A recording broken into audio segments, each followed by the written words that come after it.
Okie dokie, folks, and welcome back to another episode of Monday Night Shaw. On this episode, I have a very special guest. It is Hollywood Dusty Adonis. Dusty is a wrestler from Saskatchewan. He made a huge name for himself in the PWA out here, but he retired a few years ago, and last year he ended up coming out of retirement to face the old Canadian Goose in a match in Saskatchewan. And Dusty. What are your memories of the match first and foremost before we get right into it? Well, I guess there's quite a bit to talk about before we get into the match. So I have a friend that used to live in my hometown. I'm from Eston, Saskatchewan.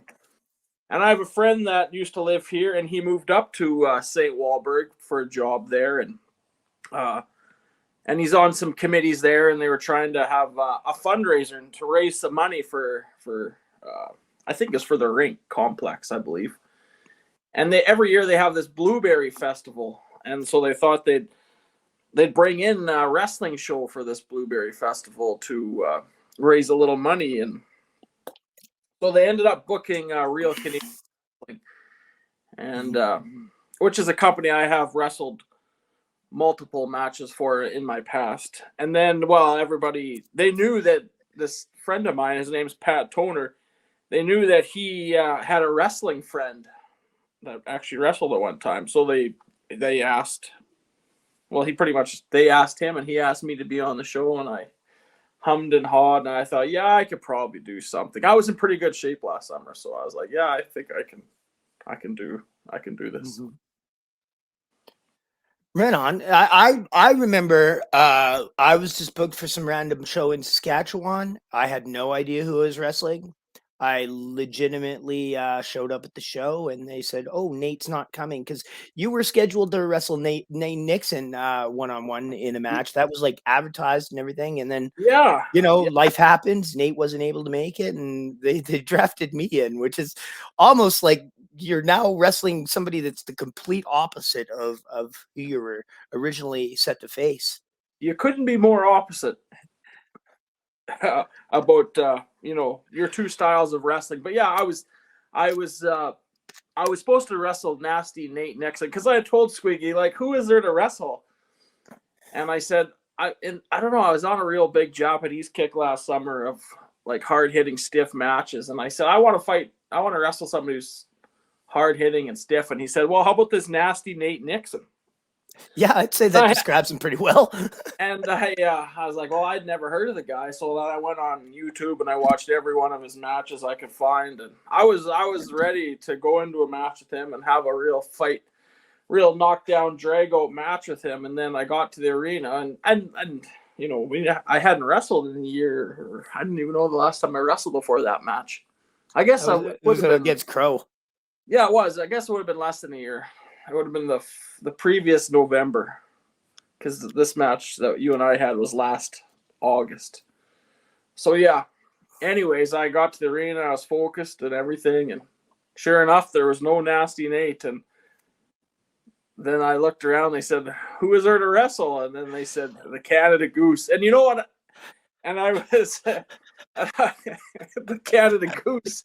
But I was a fan of the Canada Goose. I knew who you were. Like, I had listened to your podcast before, and I'd seen you wrestle somewhere else before, and I thought that you have that's the best name in wrestling, Canada Goose. I think that I just love the gimmick, and I love the whole Canada Goose thing. So I thought I went from having this knockdown drag out fight to having what was quite a spectacular comedy match, you could say. Yeah, that you and I had. Yeah, it was a lot of fun. Let's get into it. Lawrence is in the background here, so if we can get him to pull the match up for us, and we'll start watching it here. I first and foremost do want to apologize. The camera work here is on the shoddier side. Yeah. I think Squiggy Dust. He actually is the one. Yeah, Squig filmed this himself. He filmed it. Yeah. And he has his camera the wrong way, as you can see. Yes, he's sometimes Old Squiggy there. He's the thought that counts. That's correct. That's correct. So one thing I do want to mention here, at the start here. Yeah, we're good to go My whenever friend, you want to hit play there, Lawrence.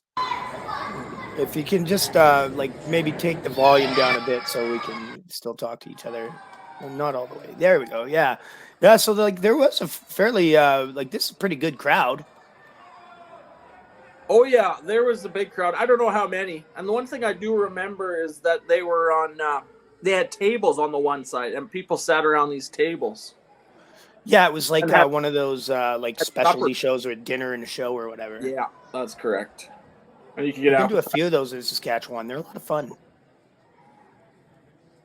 And my friend I was telling you about earlier, who got me on the show, he actually he was the ring announcer that night. Oh, okay. And I wrestled as tonight. Like I have many different wrestling personalities that I wrestle in. And tonight I was going to wrestle as Cowboy Dusty A. One of my alter egos that I shave the top of my head, as we'll see in a second here. And I always sing before the match. So I sang, me and my buddy, the ring announcer, we actually sang together. We sang Country Roads by John Denver before the match. And then your music came out and interrupted us. Okay, so we tied up and I still have my cowboy hat on. So everybody seen it earlier. I had a normal haircut. And so then all of a sudden when look, I got abs there. See, I was in good shape there. I've been downhill ever since this match. Yeah, no, this really like you went all out shaving your head like that. That makes me happy. And so I've wrestled with Cowboy Dusty, I think 3 or 4 other times, and I always shave my head, the top of my head, for that gimmick. Great. And and so I always and then nobody knows that I have my head shaved. Nobody knows I have the cul-de-sac. It's just the top of my head shaved, so it's the cul-de-sac type of look. Yeah, it's So kind of like the old horseshoe, like Captain Picard haircut or whatever. And I had a beard too, and normal before this match. So everybody saw me with a beard and a head full of hair, and then I shaved the top, and then I cut the beard off and had these big mutton chops on the side. And I think it really adds to the Cowboy Dusty A look. Yeah, I start the match with the cowboy hat on, then the wrestler always gets. We have a tie up. We push to the side, and yeah, it kind of makes it like a moment out of it. Like, hey, look at this ridiculous haircut. Yeah, you know, that's right. Which fits right in a match between the Canadian Goose and Hollywood Dusty Adonis. This legitimately is one of my like favorite matches I've done, just because it was so much fun. Yeah, no, I really like this match. I didn't know what to expect. But yeah, don't get me wrong. Like I'm not like a super athletic wrestler or anything. No. But nobody was asking for their money back. Oh no. Yeah, and then I always like to dance. It just happens too that the few times that I've been this character, we had female referees, so it actually kind of works out. Yeah, no, this is dancing routine with Rosa. She's a great ref. Yeah, she's also the one who shaved my head. Oh, really? Yeah. Well, this is the part I really like about this match is I bang your head off the turnbuckles, and as you're flopping your arms and like selling, and you're kind of acting like almost like a chicken. Yeah. With your wings flapping, and I really thought that was funny. And I talked to this guy after the show, and he told me that his wife thought that was the dumbest thing she ever saw. And he said, "Oh, no, it was good action." And I said, "Oh, yeah, that is good action." It is dumb, but that's what makes it funny. Yeah, I think that was the point of it, yeah, right? that was the point. So here, I think we're wrestling around, and I'm just, this is an old thing you do, and you bash your opponent's head off fans' feet, and the kids are like that. I love this whole spot. I do this whether I'm a heel or a babyface in matches, and As a heel, I went to do it one time, and I was like, I was like, okay, well, it doesn't make sense for the heel to like smash the babyface's foot into a fan or head into a fan's foot. So yeah, I told the guy, I was like, hey man, reverse this, right? So he'll Yeah. smash my head. And he just didn't hear me, and so he's got his head smashed into the fan's foot. And he comes up and he looks at it. He's like, you were supposed to be my friend. It was great. I think I would like to see you wrestle with Dead Zone. That would be pretty incredible. So the story of the match really is, I guess we're already into the heat here. The story of the match is, I can't overcome your headbutt. You got and so that's how you got into the heat there. We came in the ring. I threw you into the ring, and you came off the ropes there, and I kicked you, and then you hit me with this headbutt. Yeah, Anytime I try and get the advantage or I start fighting back, you always cut me off with this headbutt, and I just can't overcome this headbutt. And then, I remember I gave you a big old chop here too. Like it was gnarly. Not as good as the chop you give me later on in the match, but we'll wait for that. Oh, I think that might have been it right there. But there was one where I had like I had my buddy filming this in a different video, but it was like way back from behind the boards, and it sounds like a gunshot went off. It was incredibly like, oh boy, jeez. Yeah, that chop did sound loud. For me, when I'm chopping you, you obviously have a shirt on, so I can't get as loud of noise. Yeah. There's another headbutt right there. There's another headbutt. I finally had the upper hand for a brief second, and you cut me off again with another big goose headbutt. Oh, that was a very poorly executed cartwheel. So you have a torn ACL during this match? Oh yeah, big time.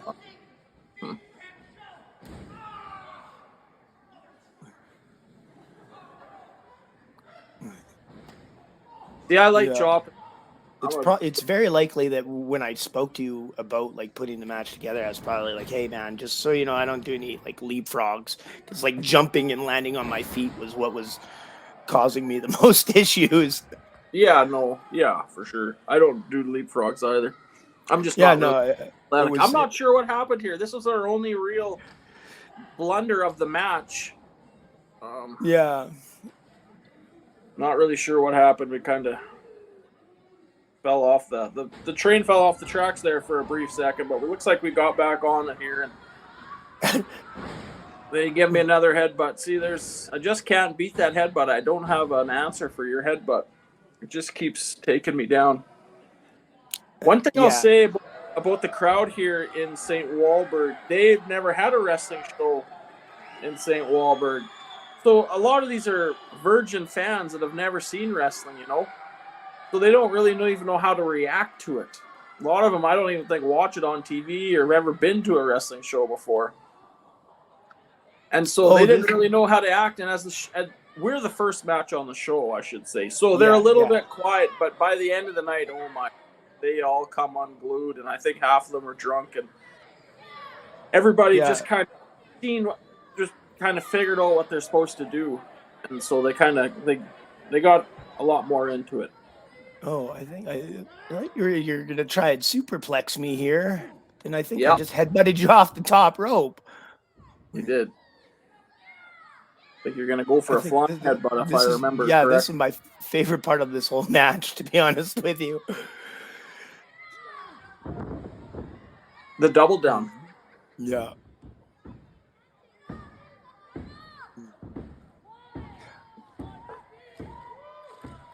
I was a little nervous here because they didn't press play right away. Yeah, no, absolutely. It's one of the things, like you can even, I'm pretty sure you even see in the video me going, hey, come on, bring it, let's go, hit the music. Looking back. How long has the guy got to wait? Right there, me going, hey, come on, hit the music, let's go. I thought I invented this spot in a match, and Squiggy told me that, oh no, this happens all the time in matches, but Squiggy's just saying that to but I've never seen it because I've never seen this before ever. I remember when you told me to do that, like you wanted to do this, and you were like, "Oh, we're gonna be completely killing the business, but like it'll be fun." And I was like, "Yeah, man." I just like this was legit, like right after that dude that spins pizza was while he wrestles, Yeah, did his thing. So I was like, "Bro, I saw a guy spinning a pizza while he was wrestling this morning. You want to do the chicken dance? Let's do it." Like. It actually is something that a spot I'm hoping to steal when I return. yeah. That's. Do I just more. thought because you're a goose, and everybody's probably going to call you a chicken, which I think you're Yeah, trying yeah. to get them to call you a chicken. It just kind of made sense story wise, and I thought it just added something different to the show. I mean, you're not a real athletic guy. I'm not a super athletic guy. We need to bring something different to the show, and some of the matches, well, we'll talk about the rest of the Oh, show I as it know. goes. But Gringo Loco was on this show, and oh, there you go. he was in there with Metal, and they did some really insane like top rope power bomb spot during the battle royal and stuff. So they did get some great action on this show, but I Oh, think they this also is got this. This is also highly entertaining stuff.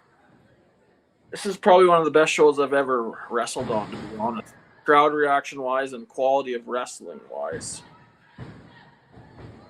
See, I got my hot comeback and I hit you with a bunch of moves there, and then all of a sudden you give me the big headbutt and cut me off again. So I just can't.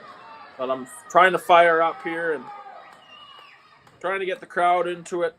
I think you're gonna go for maybe a chicken wing here on me. Oh yeah, yeah, that's a cross-faced chicken wing. Ever since this match, I just kind of let myself go and quit working out and started eating chips and dip and drinking heavily Oh, and that's not good. and I mean, I've really let myself go. But so it's kind of nice to see how great shape I'm in there. I think I was down to about 183 pounds here, and I'm about 193 right now. well, I was definitely significantly lighter at this point. Like, well, not significantly, but probably a good 20 or 30 pounds. Yeah, I like this Kobashi chop spot. Works better, obviously, if a guy doesn't have a shirt on, and you really get the effect. Yeah. Yeah, I'm actually like watching this back pretty horrified at the way I'm dressed. We should have put Yeah, some sort of I always do the earthquake spot, and it's a big one. But I pulled my underwear up my speedo up my when I sat on your chest there, just to add effect. The crowd, you can really hear the crowd now. They really thought that was great when I pulled those underwear up my butt crack. They're really into it. And then I go for the claw here, and you throw me into the top ropes. Oh, and then I'm sailing down, and you're just getting up. This beautiful timing. Oh, ho, ho. Sound like a shotgun went off there when you slapped my ass.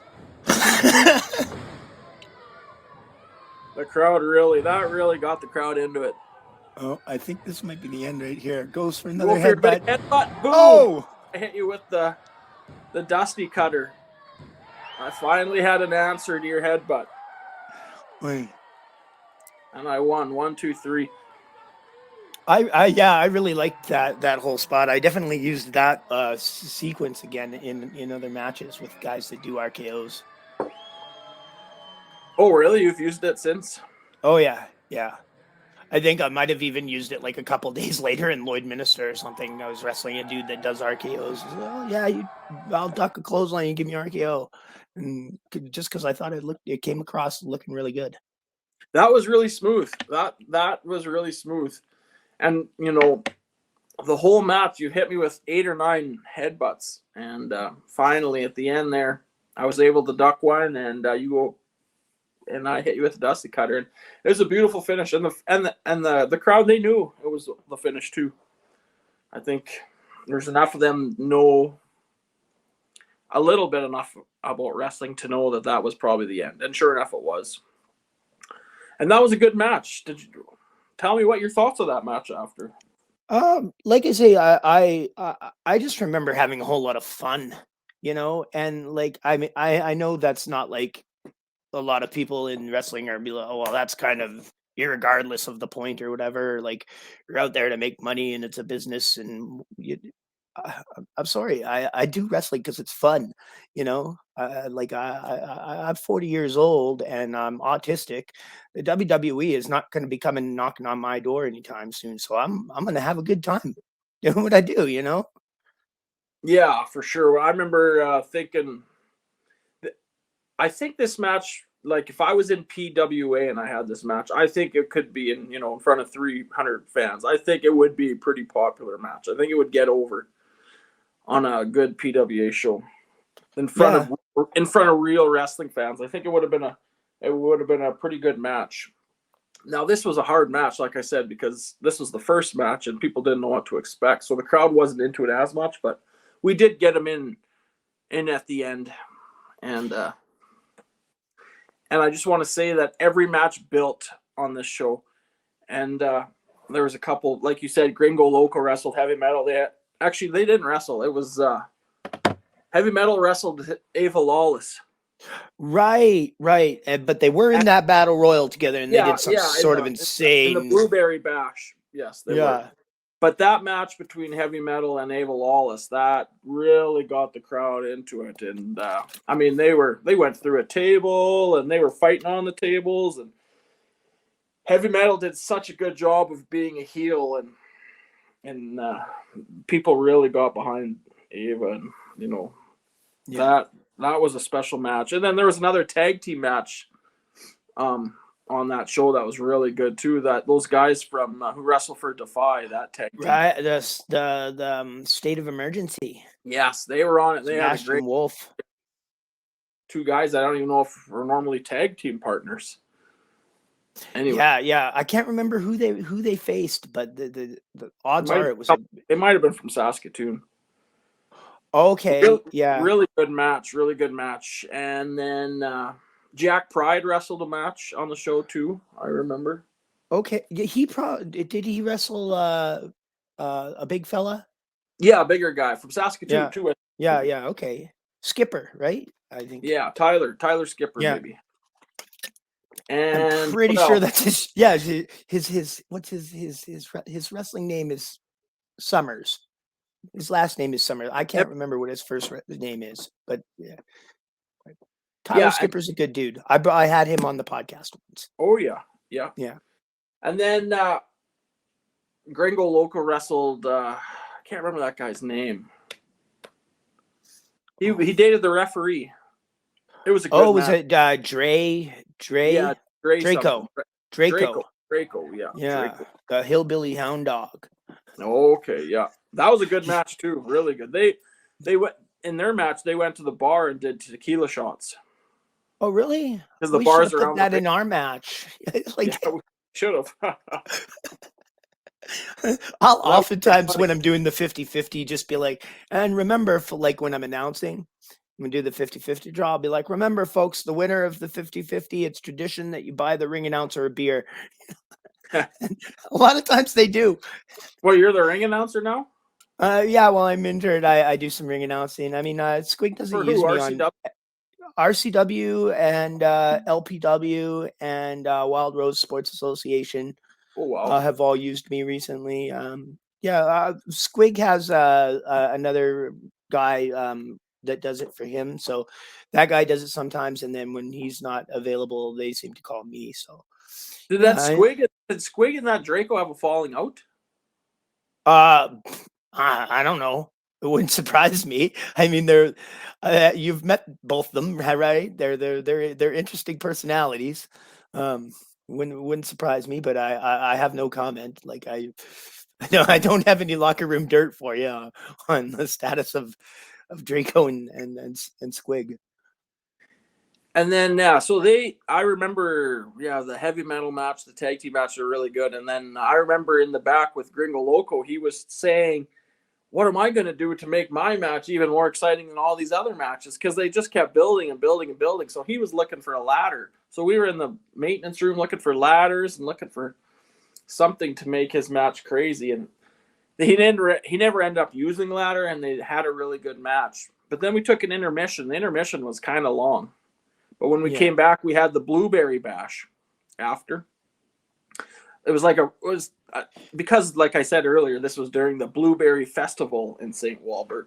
That's why they were going to have this blueberry, like a Royal Rumble, and they just called it the Blueberry Bash, and the winner would become the king of the blueberry. The Blueberry King is what they would be called. And I think I entered in number 1 or number 2, and I won it, and I entered as Hollywood Dusty Adonis, and Yeah, I got purple gear on and my purple boots back on, and and then there was, I don't know, 15 people. I recall I was the runner-up, wasn't I? I like went out to the ring and hid under the ring the whole time, and then at the end, when you thought you had won, I came in and tried to get you out of the ring, and you reversed it and tossed me out. Yeah, that's correct. So yeah, you weren't the only bird in the match. No, there was like another Eagle guy. Yeah, there's the St. Walburg Eagle. Their hockey team called the Eagles, the St. Walburg Eagles, and they had their mascot there, and he came out and got on the ring apron, and he got, I think it was a power bomb or choke slam through the table. That's fabulous. That's fantastic. I saw nothing because I was legitimately under the ring the whole time, waiting for to come out and try and sneak attack you. It was a little bit like I'm not usually like the heel as the Canadian Goose, which made it kind of interesting. Usually, I'll just do a different gimmick if I'm a heel, but on this occasion, I wasn't there yet. So yeah, just it was a good time. I'd like to go back there and be like babyface Canadian Goose and maybe like tag team with the Eagle guy or something. It'd be fun. Yeah, that would work. That's a great idea, actually. The Eagle and the Goose could team up. Yeah, I knew that guy. He's the coach of their senior team, and he loved wrestling, grew up big wrestling fan, and he wanted to be a part of the show somehow. So we tried to think of some way to get him in, and then he wanted to go through a table, and I thought, man, that's kind of dangerous. But I talked to Heavy Metal, and Heavy Metal's like, oh yeah, I'll put him through a table, no worries. And so yeah, I believe it was a choke slam, and then off the ring, like right around the outside of the ring there. Yeah. Have you ever been put through a table? Oh man, I'd have to think about that. Not that I can recall. I got my backyard wrestling days, yes, but never in a match, I don't think. I had a match with Sid Greed in RCW, and he was supposed to put me through table. Like, he told me, oh yeah, I'm gonna go to the top rope and you'll be on the floor on the table. I'll do a swanton bomb on you. I was like, oh, cool, man, awesome. You know, it's gonna hurt, but whatever, let's have some fun. And he went up and he did it. I guess he got scared because he come down one rope at first, like he didn't go off the top, and then instead of doing a swanton bomb, he just kind of like jumped off and gave me like a gingerly double axe handle, which completely didn't break the table at all. And so I I just kind of rolled off the table and looked at him, and he ran at me and jumped up into my arms. So I was like, okay, well, fuck you. And I just slammed him through the table. I was like,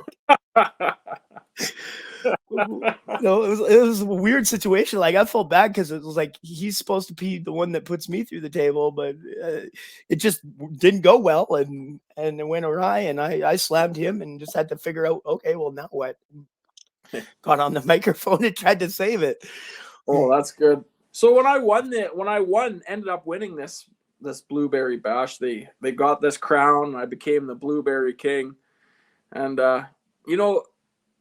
I think because I did know some people there, they treated me like a hometown star there, and they gave me the big standing ovation. And I knew some people in the crowd. There was actually a few people from my hometown who made the trip to come up and watch it as well. And so everybody was cheering me. It was just like wrestling in my hometown. I've had a few matches in my hometown, and fans are right into it. And I was treated like the hometown star here in St. Walburg. So it was a great feeling, and it was a great night, and I was something I'm super happy to have been a part of and asked to do. And I know they're gonna have another show again this summer, and they probably want me on it again. And I don't know if I could.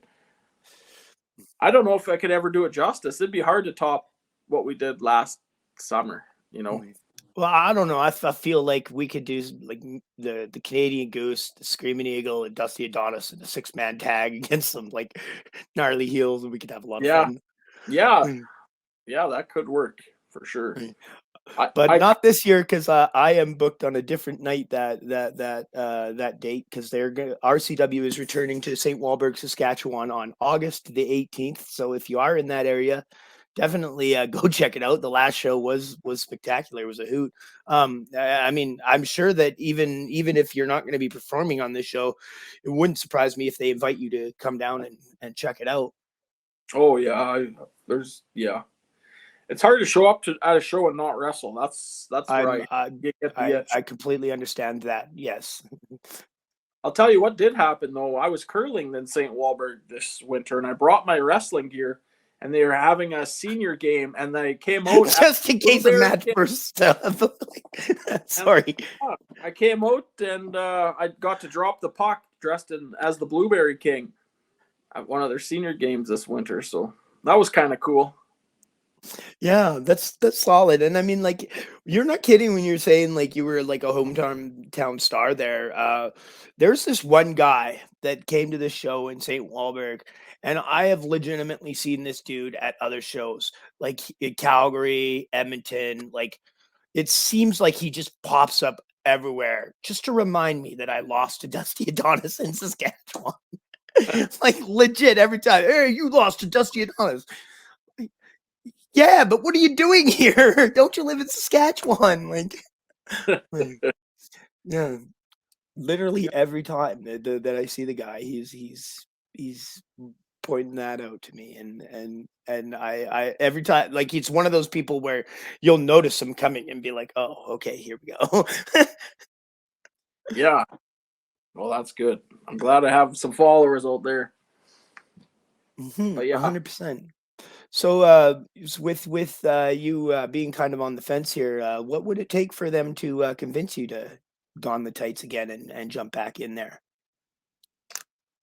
oh my, I don't know. Honestly, I would have to. I'd have to start changing my diet here pretty quickly. I have started getting back into shape, and I feel I just ran 4 miles before we did this, so I am Oh in wow, deep good for you. shape. But I'd have to dial in my diet a little bit. I don't know. I don't know. I'm just not. I'm not feeling it. I feel like I'm happy. If that was my last show I've ever been on, and that was a pretty darn good match and show to be a part of. Really, I Yeah, think it's no, a great way to cap a great career. I completely understand that sentimentality. Like, if you're gonna go out, why not go out on a high when you're like the star of the show in your hometown? Like, yeah, no, I have that makes complete sense to me. I've had a couple of matches. I had one for CWE in Red Deer. We did a show there, and it was one of those ones where it was skeleton crew, right? So like 8 guys on the show. Everybody wrestles one on one, and then there's an intermission, and then a Survivor Series at the end featuring everybody that wrestled each other, right?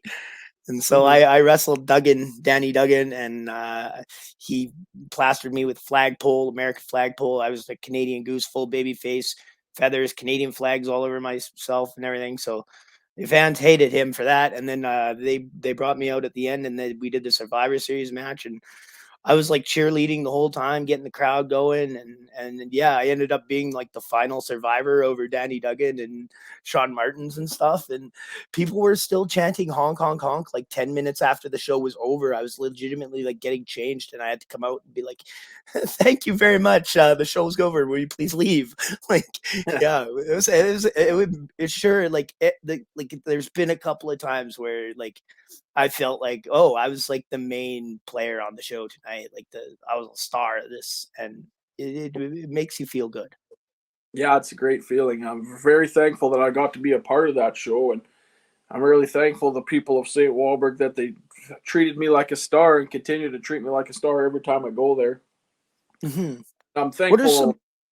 thankful. Go ahead. Oh, I was just gonna say, what are some of the other memorable matches that you've had that you think are up there? Like, I mean, I'm sure you've had plenty that surpass the quality of this one, but like, what are some other really notable matches that, when you think fondly back on your career, they pop in your mind? Well, I've had two shows in my hometown of Eston, Saskatchewan that really jumped to just because you got the crowd behind you treating you like a mega star. Those matches, one was against Michael Richard Blaze. It was just a fabulous, probably one of my best matches I've ever got to wrestle, and it's hard not to have a good match against Michael Richard Blaze. Yeah, So he's pretty good.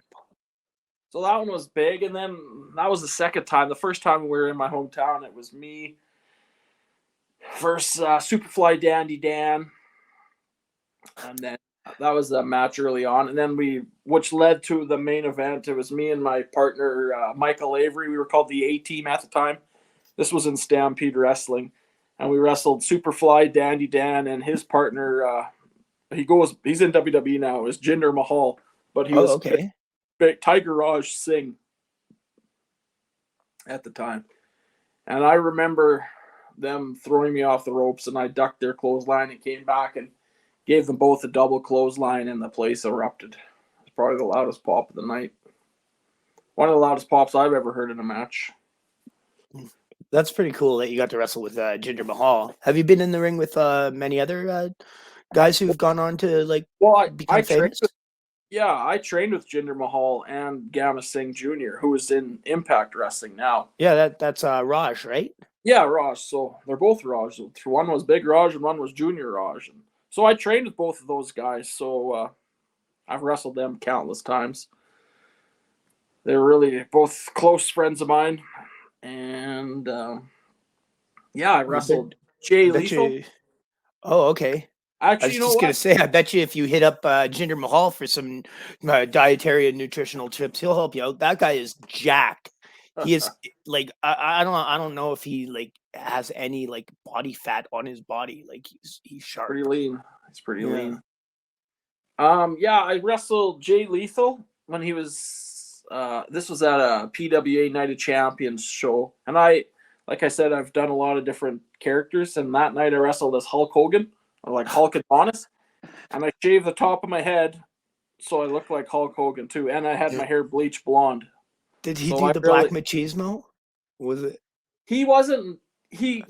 Kind of, but he just still it was more like the WrestleMania style, the WrestleMania 5 match, Hogan versus Savage, when he just wore the little tights with the 3 stars like Macho wore. And it was pretty much Hogan Macho Man. He had the match memorized in his head. Wow. WrestleMania 5, and he wanted to do that match completely. And I said, no, I want to mix my own stuff into it. And it was a really good match. And who else? Harry Bulldog Smith, I guess. I've tagged with him and wrestled him in a 6-man. I guess he's been in WWE. TJ Wilson, Tyson Kidd. Oh, Natty Neidhart. I was the women's champion for a long time. I won the belt from her. She's still in WWE. Cool.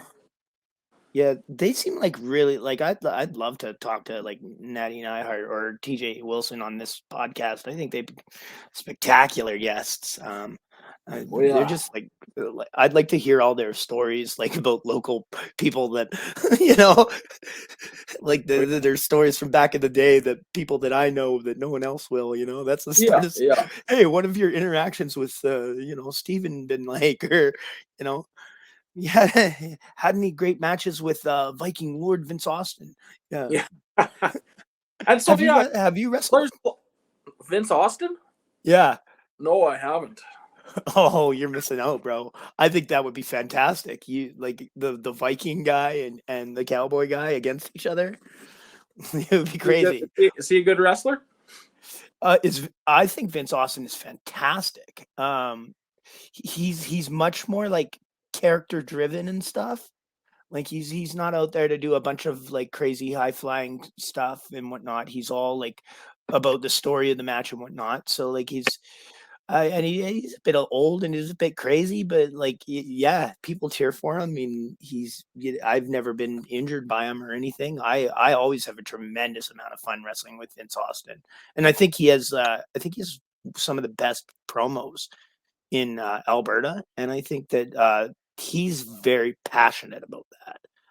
Legitimately, Vince Austin will be on me and be like, hey, have you done your promo yet? Like, got to do 2 promos at every show, kid. One before your match and one after. You know, and so like yeah, anytime he's on the card, you got to do at least 1 promo. I like the So guy. I've met him before, and he's a good guy. I just have never actually seen him. I just seen some hardcore stuff with him. He liked to bleed. It looked like. yeah, he does that sort of stuff for sure. I mean, I've been in hardcore matches with him, but it's always just been like multi-man stuff, and me and him don't really like we didn't really like fight each other or anything in the hardcore match. I was more concerned about like beating up his partners and stuff, you know. Oh yeah. Right, but yeah, no, I've been a huge Vince Austin fan for like a long time, just because he's definitely like legitimately one of my best like friends in the business, like one of the few people who like I'll just like go hang out at his place and chill and watch wrestling with him and stuff. Yeah. Oh, actually, I just remembered this one too. I teamed up with Colt Cabana, and Oh, we were really? a team, the tag champs in Edmonton, and I wrestled as Da Punk, and I had the look of CM Punk back because they used to be best friends, obviously, and we know now they're not, but then they were. And he even texted a picture of Punk and sent it to him, and Punk thought, holy, this guy really does. He even thought, like, I had the tattoos drawn on me and stuff, and had the hair like Punk when he had this longer hair, and I had the tights made up and the kick pads, and I look just like him. I'll send you a pic sometime. And anyways, That's yeah, so we called ourselves, what's Edmonton called? The City of Champions. the capital city. It's the Hmm. capital. So we called ourselves the Capital City Saints because I believe they're Okay. the City Saints. That was their tag team name. Yeah, Yeah. that makes sense. Anyways, that was a good match. That was fun. Right on. Well, Dusty, we are gonna start wrapping it up here, bud. I Sure. do want to thank you again for coming on the show, and like I definitely want to thank Lawrence as well for like that was the first time the video actually worked the whole time. Like we were actually able to see what was happening, make out actual motion and stuff. So yeah, the fact that we were able to do that and the solution was to enlist Lawrence was great Thanks, because Lawrence. now yeah, definitely. Big shout out to Lawrence. Thank you. And thank you to Steven Waschuk and everybody at Real Canadian Wrestling for putting on that show out in St. Walburg. Again, we would be remiss if we didn't mention that they have another show coming up in St. Walburg on August the 18th. Make sure you check that out. It's going to be a ton of fun. Dusty, do you have any public appearances coming up? Anything you'd like to promote or plug? Or encourage people to view? No, I'm pretty much no bookings coming up. I'm trying not to wrestle if I yeah. So no, there's nothing I need to plug. I have some social media, Twitter at the real HDA. I tweet once in a while, not as much as I used to. Yeah, you got to be careful. There's some people they go off too much on Twitter and make themselves look bad. Why? Anyway, I am the Canadian Goose, of course. This has been Love Pro Wrestling Monday Night Shaw. We want to also thank RK Athletics for sponsoring the show. And yeah, so thank you very much, Dusty. Thank you, viewers, and we'll see everybody again next time. Honk honk.